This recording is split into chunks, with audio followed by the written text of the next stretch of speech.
विष्णुं ज्वलन्तं सर्वतोमुखं नरसिंहं भीषणं भद्रं मृत्योर्मृत्युं नमाम्यहं स्वाहा।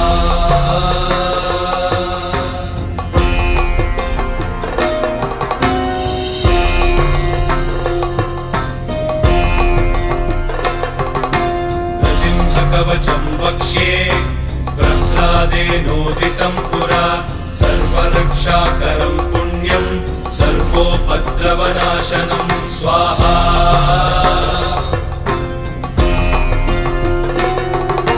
सर्वसम्पत्करं चैव स्वर्गमोक्षप्रदायकं ध्यात्वा नृसिंहं देवेशं हेमसिंहासनस्थितं स्वाहा।